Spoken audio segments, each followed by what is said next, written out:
Welcome to the Yesteryear Football Podcast, where we watch and talk about games gone past.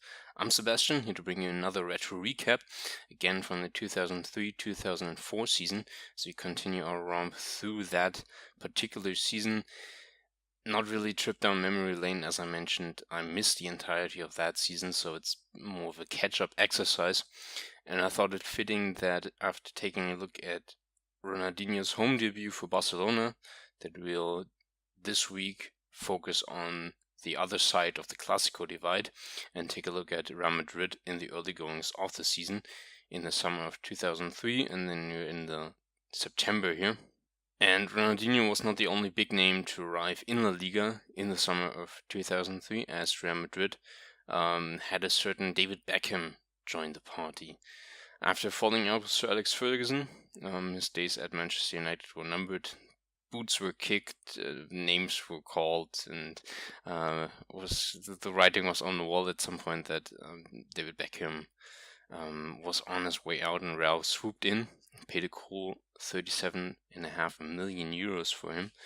Must have made about 10 times that back over the years with merchandise and different image rights and etc. There was a bit of chatter I caught up on that Barcelona were also in for Beckham at that particular time, but Real Madrid won out in the end. I think they were just a bit quicker to get everything sorted. They were actually very quick. The agreement was made in, I think it was June, and he was presented already on like the first day of the transfer window.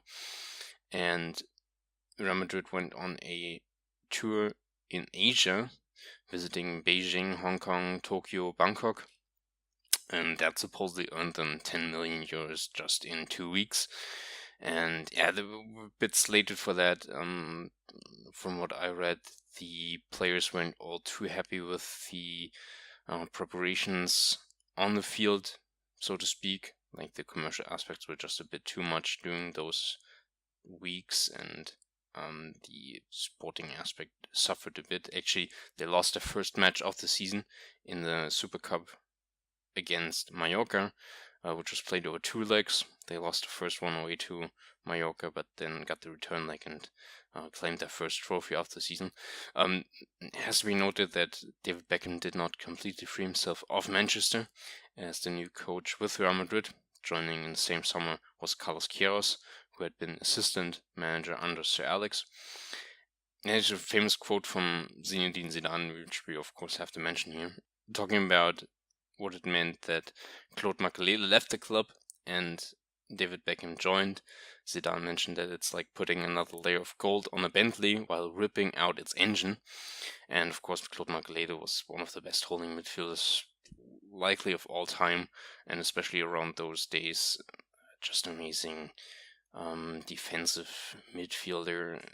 And it kind of, this was basically the point. I mean, you already had Raúl at the club, you already had Ronaldo, Figo, Zidane, just so many great attacking players that the balance was sort of shifting ever more towards that offensive-minded play, and this is something we will see during this match as well, and something to touch on later. It's not going to be an issue against 80-90% of the teams that Real Madrid will face, but at some point it will catch up with them. And it's not just Claude Makélélé who left that summer. It's a bit of an exodus, really, of might not be first team level players anymore, but just a lot of steady hands, a lot of winners, a lot of just something that would affect the locker room culture, I would imagine.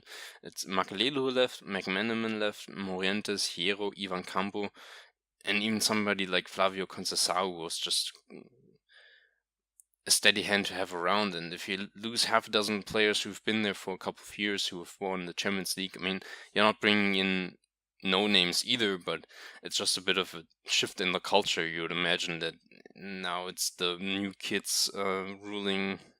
Even though they've very accomplished, it's a different different sort of culture that will get implemented, and it's not the continuation of the winning culture that Madrid had during the very early 2000s there. So we've mentioned they've picked up the Super Cup against Mallorca. Beckham actually scored in the opening minutes of the first league match against Betis Sevilla, which Real Madrid won 2-1. And the second match away to Villarreal ended 1-1. And we're looking at the third match of the season at home to Valladolid. And I know Valladolid are Real as well, but I will probably mention Real Madrid as Real, so just bear with me. If it's Valladolid, I will actually say Valladolid. So it's September 13th, 2003, with Estadio Santiago Bernabeu, along with 64,725 spectators, and it's Real Madrid taking on Real Valladolid. To a quick look at the ELO ratings here, 1925 versus 1745, which gives Valladolid a generous 12% chance to come away with a win, 21% chance to earn a draw, and only 67% chance that Real Madrid will take away all 3 points. Of course, Real Madrid are playing in all white, Valladolid are in all red with some black highlights. And a quick look at the lineups reveals that it's really a World 11 that Real Madrid are featuring here.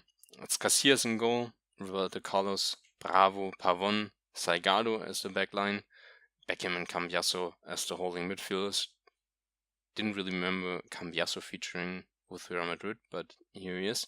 Zidane on the left wing, Figo on the right, Ronaldo and Raúl up top. I mean, just that attacking quartet, and throw in Beckham as well. Roberto Carlos over the left wing.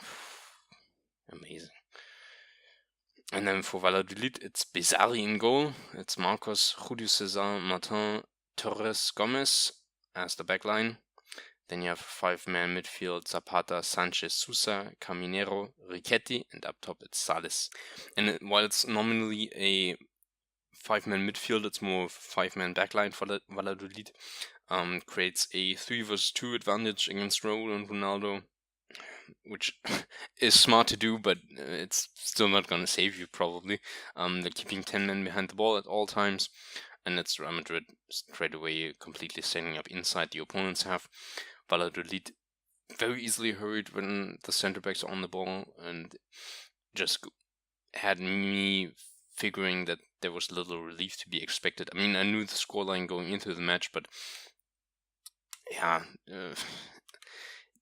this is not going to be, was my mindset, and it's not going to be a very competitive match, and it's just going to be Real Madrid just having a bit of target practice here. They're very vertical in their play. Zidane tees up Ronaldo within 3 minutes, too close to the goalkeeper though, to get a clean shot off for Ronaldo, and becomes very clear early on that Real are working with their fullbacks in a very attack-minded way. Overlap works perfectly, of course, when Figo drifts inside from the right wing and Zidane from the left. It's just going to be apparent throughout the years, really, that those two are playing together there. And also, Raúl and Ronaldo just had a very good understanding when it comes to movement in relation to each other. A couple of close offside calls saved Valladolid early on. We tried to push out with a high back line, which I found very interesting. They're offering a lot of space to somebody like Ronaldo, where you just figure this is going to hurt them at some point as well. So having talked about the wing play, not really a fan of the deep crosses by Carlos and Cambiaso as well. Hardly ever reached their target. Real not getting on the second balls either. Not something they really applied themselves to.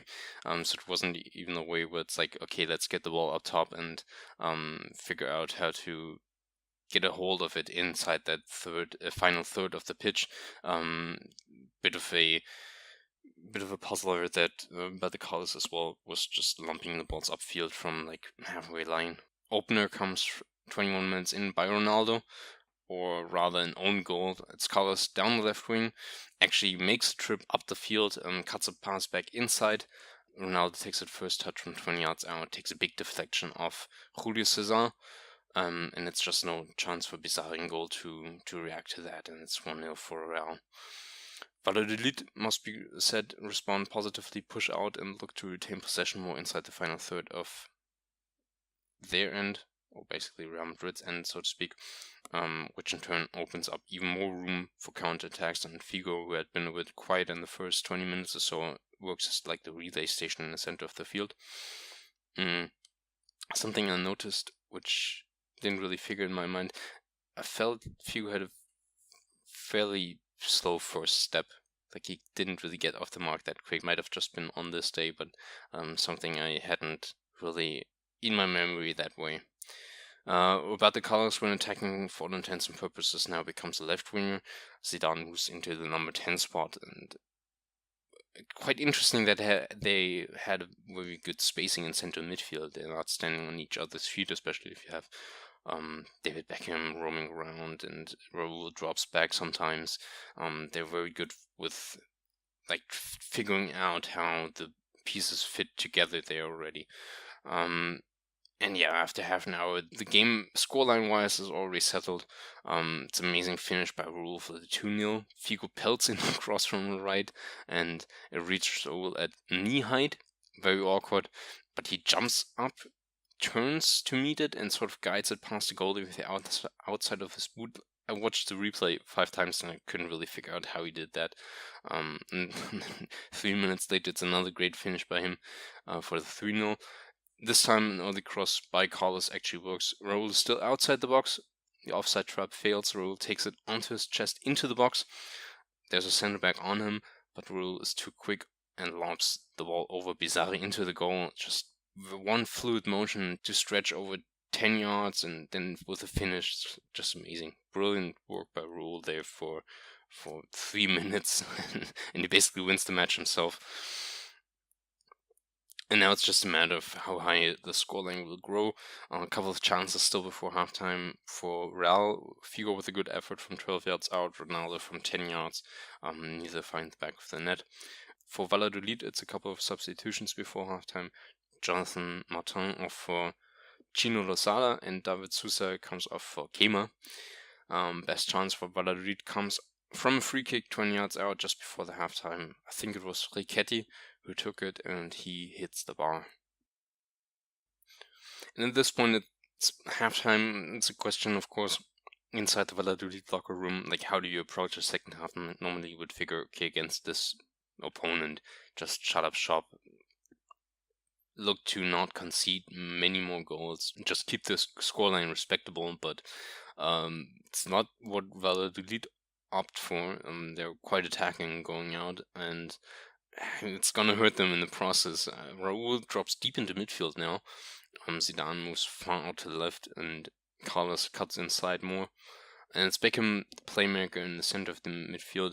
I hadn't really mentioned him in the first half so much, but he's very involved. He's very much the man who decides the pace inside Real Madrid's team already. And there's one very beautiful cross from Beckham, 53 minutes in, deep from the right wing. I mean, but if it's Beckham, you know, cross from wherever you want, mate.